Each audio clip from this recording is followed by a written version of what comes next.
Colorado for November 23rd, 2020. In just a moment here, you will see the American flag come up on the screen. And when you do, if you would rise as you are able and join me for the Pledge of Allegiance to the flag. Pledge allegiance of the United States of America, and to the republic for which it stands, one nation under God, indivisible, with liberty and justice for all.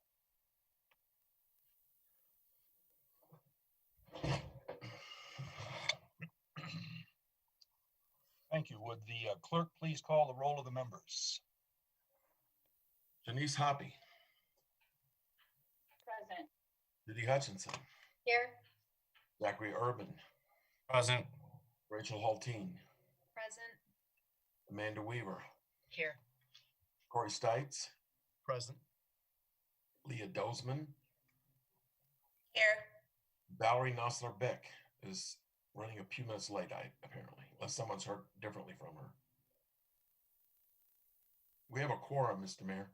Okay, thank you very much, and hopefully Ms. Nossler-Beck will join us in a few minutes. We have no proclamations and ceremonies tonight. We have no minutes in your package to approve.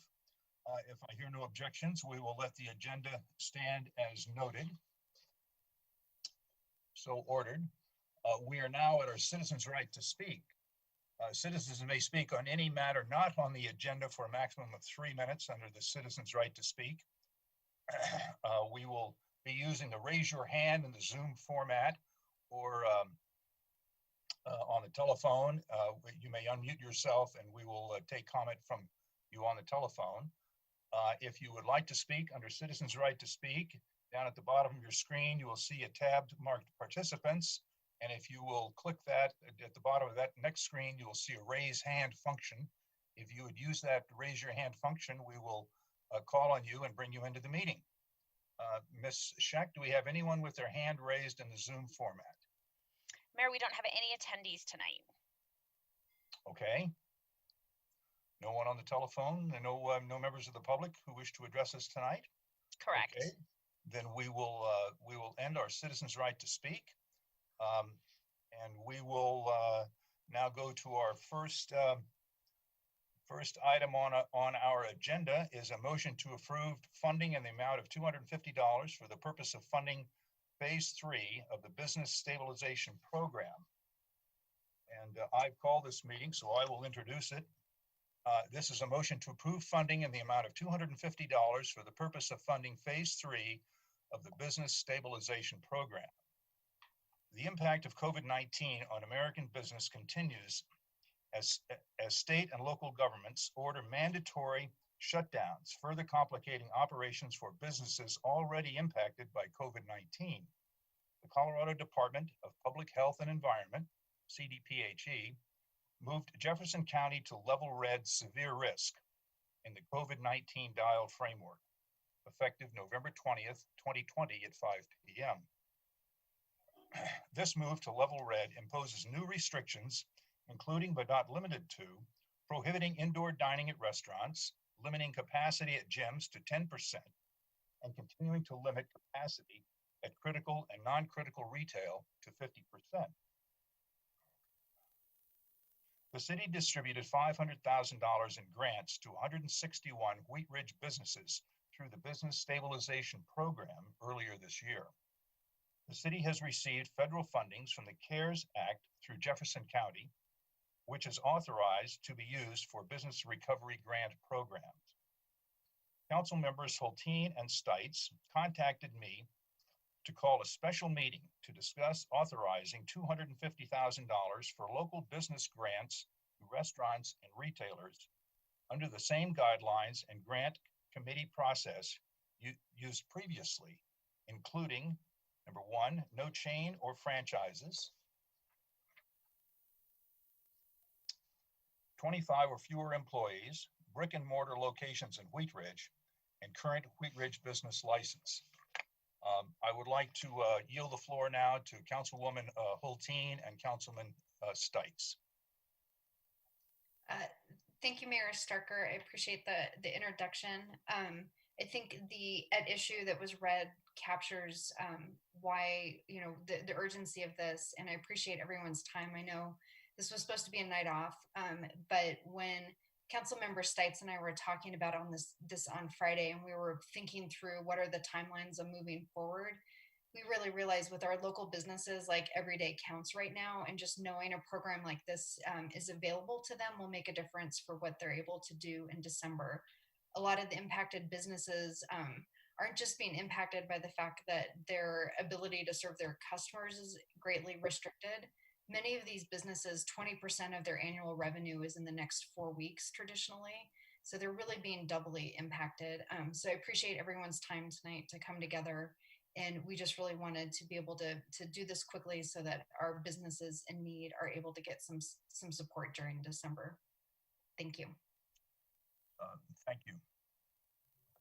Before we go to questions or discussion with council, I would like to open it up to the public to comment on this item number 1. If there's any members of the public who would like to comment, please raise your hand in the Zoom format. If we have anyone joining us, Ms.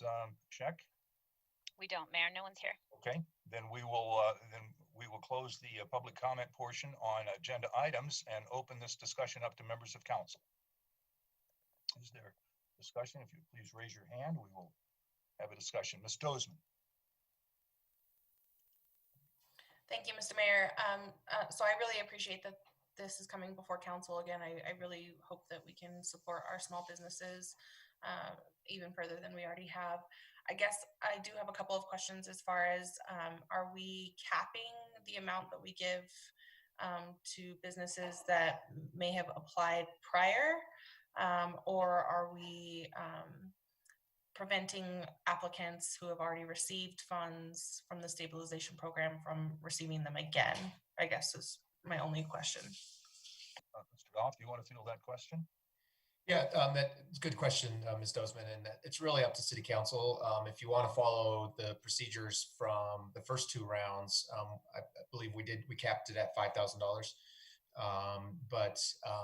And if a business did not receive the full amount in the first round, they were eligible to receive the additional amount up to $5,000 in the second round. I would recommend from staff that we open this up again to all businesses, even those who have already received a potential grant from the city, and start from scratch again. It's been several months, and this is it's a new and different time. So that would be my recommendation, to open it up and let everybody be eligible again.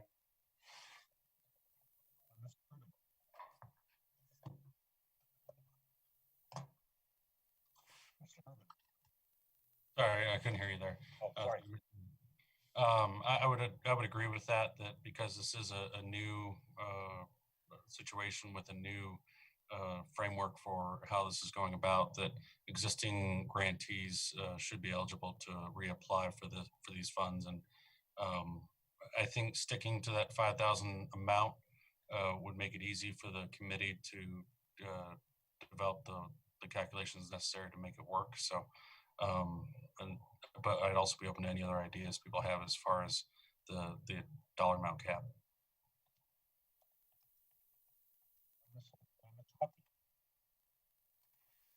Ms. Hoppy? Ms. Hoppy? Thank you, Mr. Mayor. Thank you, Mr. Mayor. My internet connection is unstable, but can you hear me rather than not see me? I can hear you now. Yeah. Okay, great. I agree with the starting from scratch. I'm okay with the $5,000.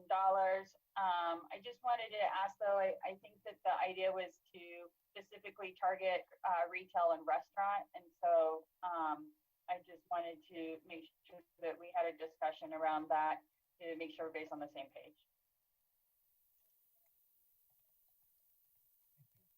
Am I not being able to be heard? We can now. That's a little better. Okay, I'll speak up. Sorry to hear that. Do I have additional questions or comments from council? Mr. Urban, you're on mute. You are correct.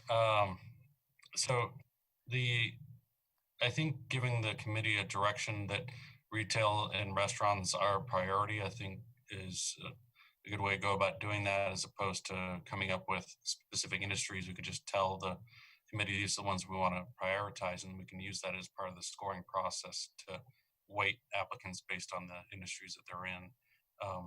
The one question I had regarding the criteria of no chains and franchises, in the previous grantees, we did have several franchisees that were part of small chains. Ziggy Coffee is one of those that received a grant. So when we say no chains or franchises, that's pretty definitive. So I didn't know if council had more lax guidance on that, or do we want to stick to no franchises?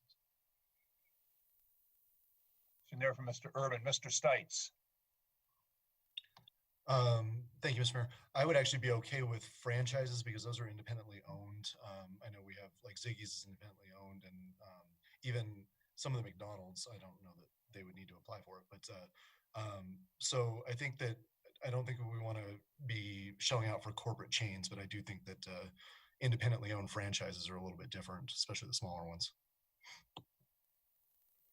Ms. Hulteen. Thank you, Mr. Mayor. I'd agree with Councilmember Stites and appreciate Councilmember Urban's question. I think looking at businesses that employ 25 or fewer people will probably eliminate some of the national big franchises like McDonald's and allow us to focus on more local franchises that probably have more direct economic impact on our cities. So I would be in support of removing franchises, but keeping the chains in there. Sort of a little related question. I'm not sure how it was handled last time, but I know there's an issue, just for a specific example.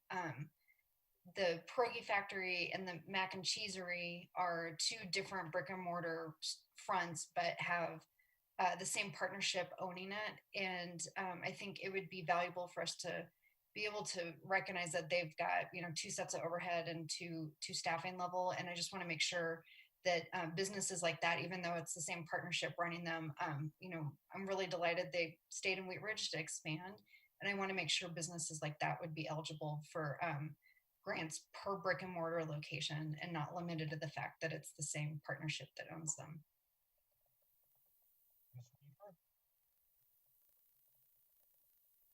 Thank you, Mr. Mayor.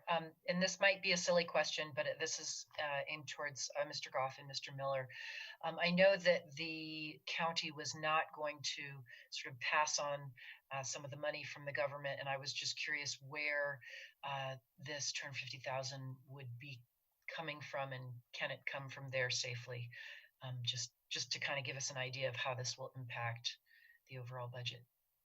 Yes, the county, we did request an additional $255,000 from the CARES Act allocation, but they decided not to distribute any more to any of the cities beyond what was based on population.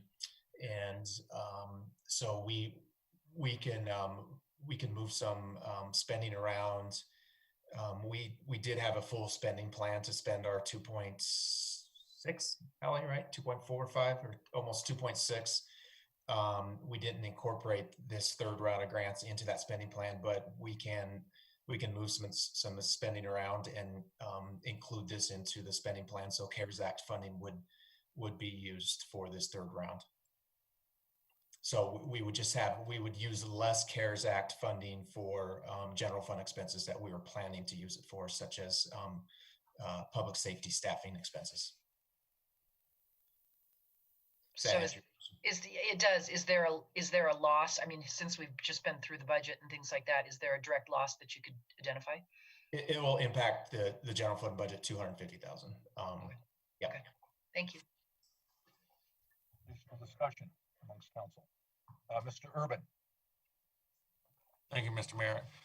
To the question regarding a partnership that owns two different locations, my advice would be that they apply separately under the name of the location. When it comes to the committee's work, when they're looking at one applicant, it's hard to suggest they would get double that amount. But if it's two different locations and two different, P&Ls, so to speak, I think that's appropriate to have the applicant apply under two different applications. Steve, do you have any other recommendations on that? No, I agree with you. I think you've covered that. I would like to though ask a question under restaurants. Would we have some bars apply last time? Would bars be eligible to apply? I would hope so. Okay, just want to make sure.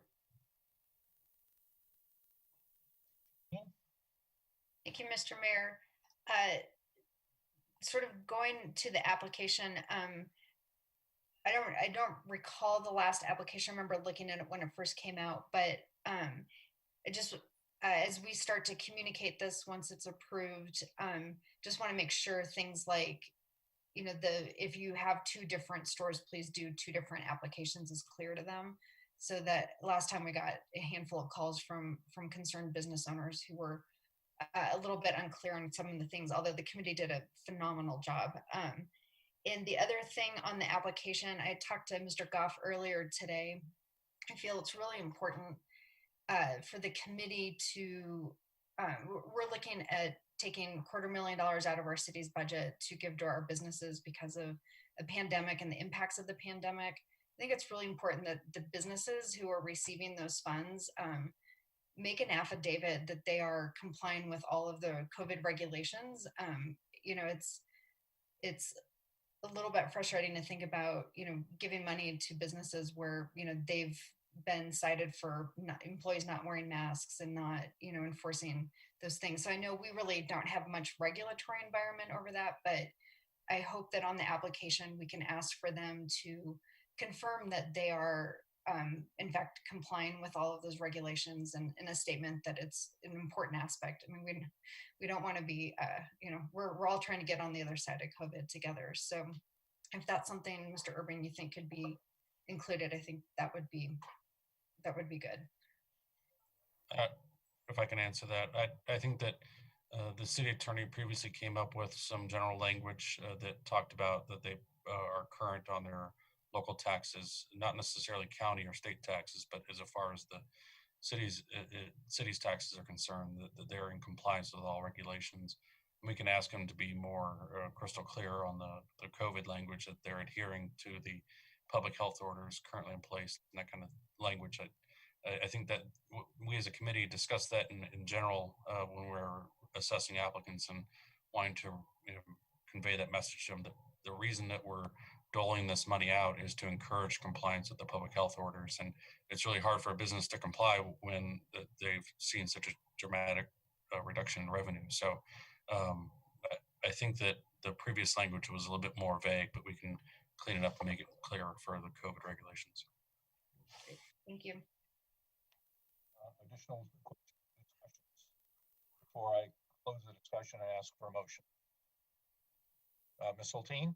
Sorry, just one more quick thing. I just want to thank staff. When I reached out on Friday morning, I had gotten up and I looked in social media and I'd seen several local businesses, just great community partners, you know, saying that they understood that this happened and that they were going to be doing their best to still serve our community, and they were sad to furlough staff. And I was really struck that this was happening in real time to our businesses.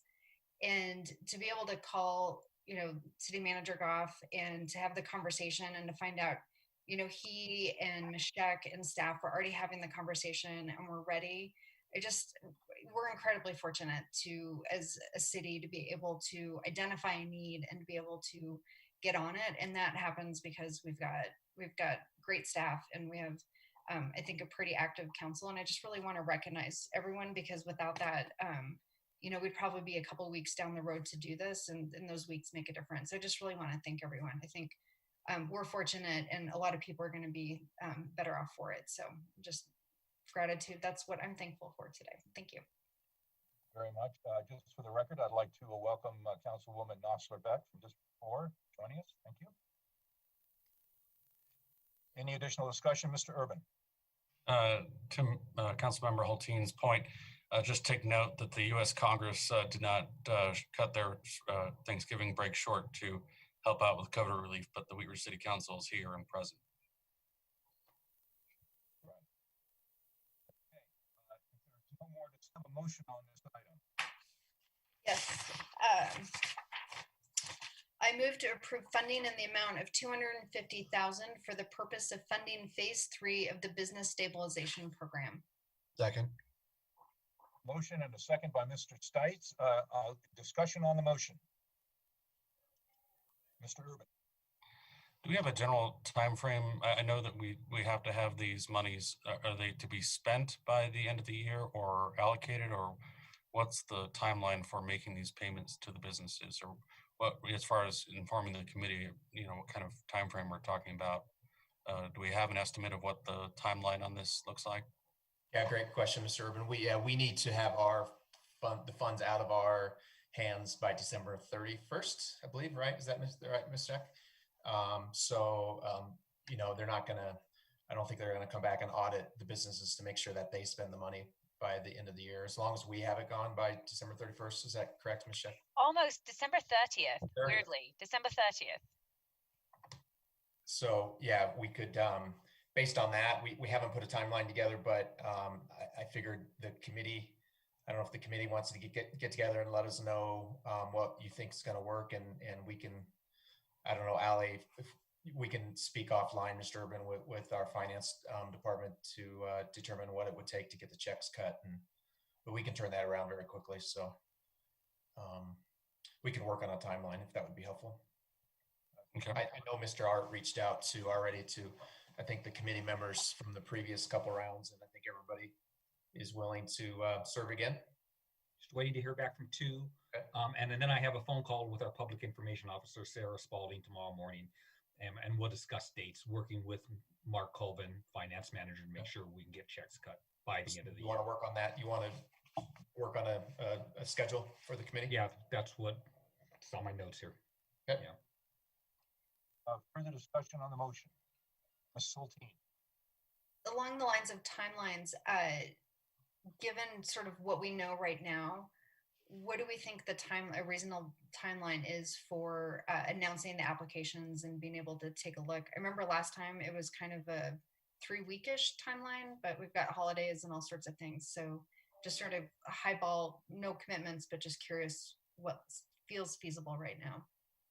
Hopefully we can get the application tonight's Monday by the end of this week. Sarah and I will talk tomorrow morning. There's some changes obviously to the application. We'll want to pass that language by our legal counsel, get his okay. Probably by the end of this week we can get it out. Yeah, you're right. This is maybe the first of next week, because we have Thursday and Friday off. 2-week application process. I'll work with Mark Colvin to see when we need to get the judging in, to get him the final payment information so we can get it out by the end of the year. Great, thank you. I'll be happy. I'll provide that to Mr. Goff, the whole timeline. Once he have it, he can distribute that out to the council. I would just mention that given that we have 161 previous recipients of funds, once we email that group out, we're going to have a significant number of applications that will come in on that. So I think it's important to continue to put it out there and broadcast it widely, but I don't think we need a very large window to receive applicants, because we're going to have more than we have money available to fund, given the current applicants, even if half of them apply. Question on the motion. Seeing none, we'll go to a vote. All those in favor of the motion, please signify by raising your hands, and will the clerk please count the votes? Mr. Mayor, the motion has passed unanimously. Thank you very much. Thank you, Council, for your careful consideration of that item. That concludes our business items on this. I'd like to go now to City Manager's Matters. Mr. Goff. Nothing this evening. Happy Thanksgiving to everybody. Go make your pies, and Amanda Weaver has some turkeys available, I think. Okay, thank you so much. The Attorney's Matters, Mr. Dahl. Nothing tonight other than happy Thanksgiving, have a safe one and an enjoyable one. Thank you very much. We will go to elected officials matters. Any elected officials with matters? Mr. Stites. Thank you, Mr. Mayor. Just something real quick. I got an email today from Mr. Kirkpatrick and from Mr. Eaton. And the question or the idea was about helping our businesses a little bit by maybe getting rid of or I don't know, doing something with our liquor occupation taxes and some of our liquor authority fees, because that directly affects, I think, restaurants and bars and obviously liquor stores. But so I wasn't sure if we had any support for that, or if that would even be something that would help any of the businesses out. Is there Patrick or Mr. Dahl or? They probably already paid. Those are an annual thing. I guess it would impact them maybe next year. That's the first I've heard of it. We could look into it and bring it back if you'd like, but I believe those are all Mr. Patrick, or maybe Allie, do you know? I think we received those revenues already for this year for most of the bars. It would help them next year, I think, if you want to waive their annual fee for next year, maybe, or delay it, or cut it in half, or. How much is that usually? Do you know? I honestly don't. I was just going to say, I don't. I think it's different based on the class of liquor license they have. So there's a different graduated schedule. It's anywhere, it can be a couple thousand. Maybe Mr. Kirkpatrick has his hand up. Maybe he knows. As large as $1,300 in many cases. The other suggestion was that and I have no idea whether this is feasible in an accounting and audit vein, but the other idea was we could give them a credit against future city sales taxes or their liquor license fees for next year, so that they would basically not get the money back, but they would get a credit for the next time they have taxes or a license fee due. That's just an idea, another way that we could make that happen for those businesses. Is that something maybe we could get on like our next study session or our next meeting agenda? Maybe staff could take a look at that. I don't know if there'd be any support from from other counselors to look at that. Irvin? I would like, Mr. Mayor. Go ahead. I'd like to kind of understand what the total revenue that we're receiving from those various sources are, and how, what are those revenues currently being used for, if anything, if they have anything attached to them, and what it would look like to do a 1-year credit or waiver or rebate or whatever the appropriate term would be. Mr. Miller, are those figures that are sort of readily available in the treasurer's office,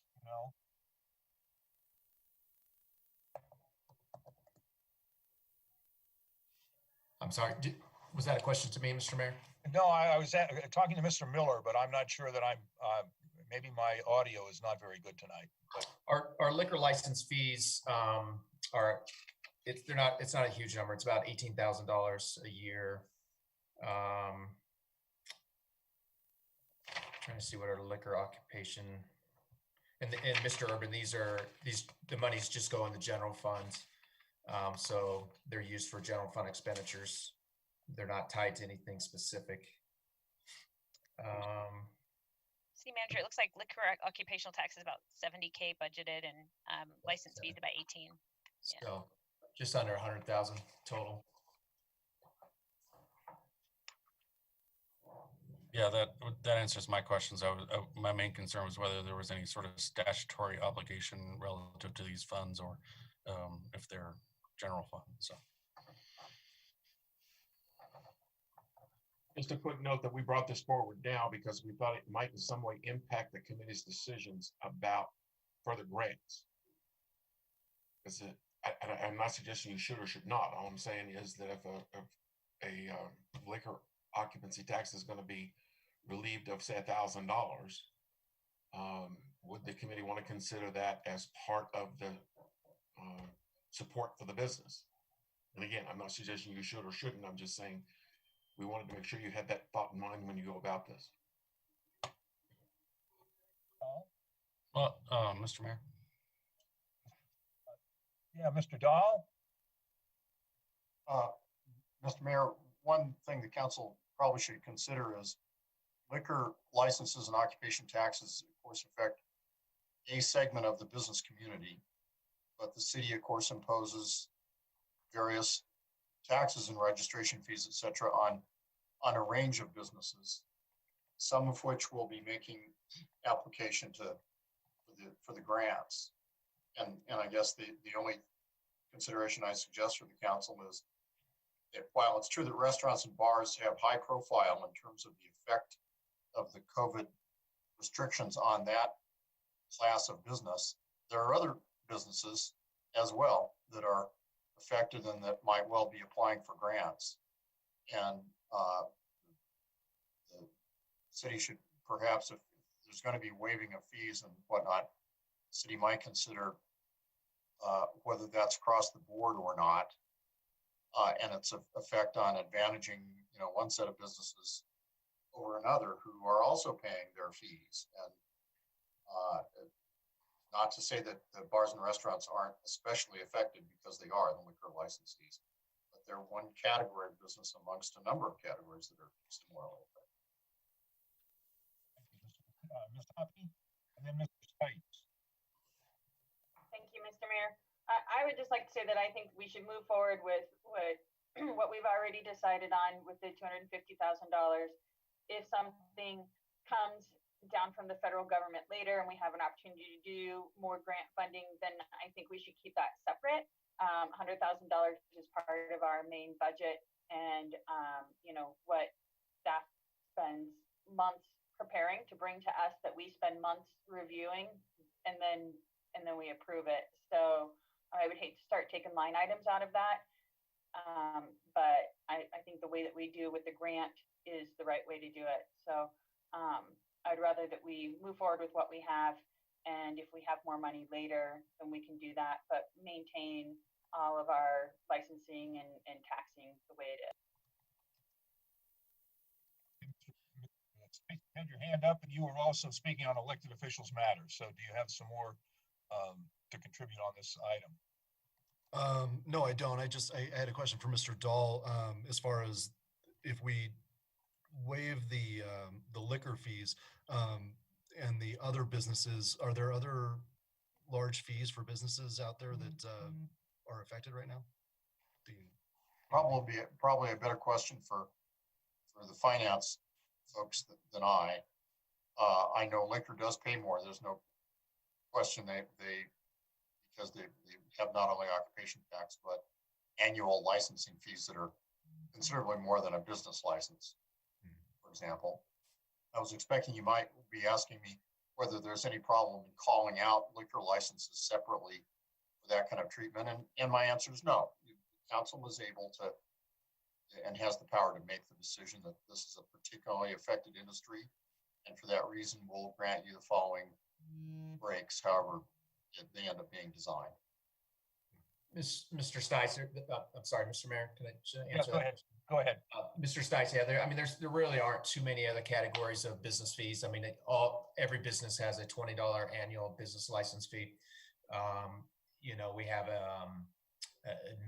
admissions amusement. Well, that's a tax for our admissions amusement type businesses, bowling alleys and such.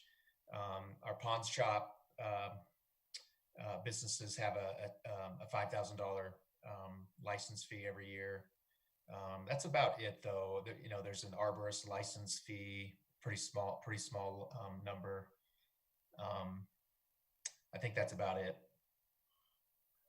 Well, I mean, if there's any consensus to kind of move that forward to another study session or something to look at maybe reducing those fees or rebating or getting rid of them for the year or something for those bars and restaurants, because I think that is a high fee, and you're talking about $1,800 could be the salary for somebody for that month. So that could make a difference for January. But if there's consensus to move that forward, I would like to take a look at it. But if not, that's okay as well. Thank you. Well, we had a couple of hands raised. Mr. Urban and Ms. Hulteen, are you wishing to sponsor a call to go to a study session to look at this? Yeah, and I also have another comment as well. Okay, then Ms. Hoppy, it sounds like that we have consensus to put this on for a study session, and then Mr. Urban. Thank you. I would suggest that, as was stated previously, that we should segregate any revenue that would come from this type of analysis away from the committee's work, because the committee is really there to help determine the best expenditure, the $250K, and that works a lot smoother than businesses that are receiving a tax credit or some waiver of license fees. And I personally believe we should require the businesses apply to have any sort of tax relief, as opposed to just a blanket removal of a particular tax or fee. And so if someone wants to pay it, they can pay it. But if they were seeking relief, they can apply for that assistance. So, but I would just ask that the committee's work be separated from that. Ms. McKean? Thank you. I just have a question regarding sort of logistics and timing. I'm assuming that these are fees that are paid and due right around the first of the year. Is that correct? Yeah, most of them. I believe the liquor license fee is due at renewal. The liquor occupation tax, I think we don't necessarily receive until a lot of them till the end of the year. So I don't think there's one specific date, Miss Hulteen. I think it depends on when the liquor license was originally issued. So I definitely support having this study session. I'm just wondering if there isn't the possibility of doing it in January or February and looking at it as a rebate after we have a better sense of if there is some sort of federal package coming. I feel like we might have more information about both the impacts of the shutdowns as well as what the landscape looks like for the next, the first 3 to 6 months of 2021 in terms of other relief packages. So if looking at it from not a waiving it at the front end, but rather rebating it back as an option, my preference would be to look at it, in early 2021 as an option. But I would look to Mr. Stites to get his thoughts on that since it's his item. I mean, I think the sooner we can discuss it, maybe the better, but I don't have an issue as a rebate rather than a credit or however you want to put it. And I agree with Mr. Urban that it should definitely be something that you apply for. If you're in that sort of hardship, then that's something you apply for, not something that necessarily you're maybe given. So, but yeah, I guess I see that more as maybe a product of that study session.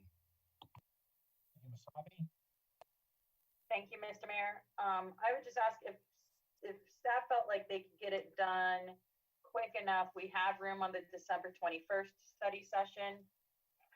And then other than that, we will have a January 4th study session or a February 1st study session. So I'm just keeping those in mind for planning. And I think we've added a few things, Ms. Hoppe, since you and I have last spoken. I'm just trying to pull up the agenda, so some of those might be getting.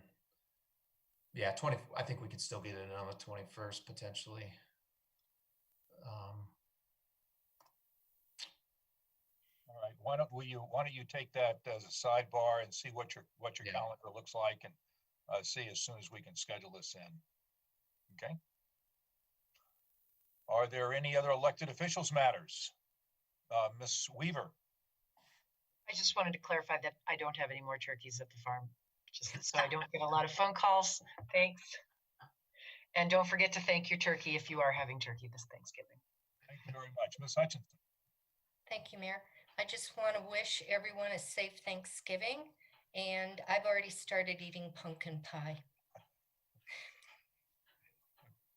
That's good. Yes. You have a little orange cast in your skin. I can see it already. All right. Any other public elected officials matters? Going once, going twice. All right. Well, thank you all for joining us tonight. It is the week of Thanksgiving. I hope everyone is thankful for their situation here. We have a lot of work to do together, but we're working together and staying safe. So anyway, have a great Thanksgiving holiday. Be safe, and we will see you at our next meeting. Good night, all.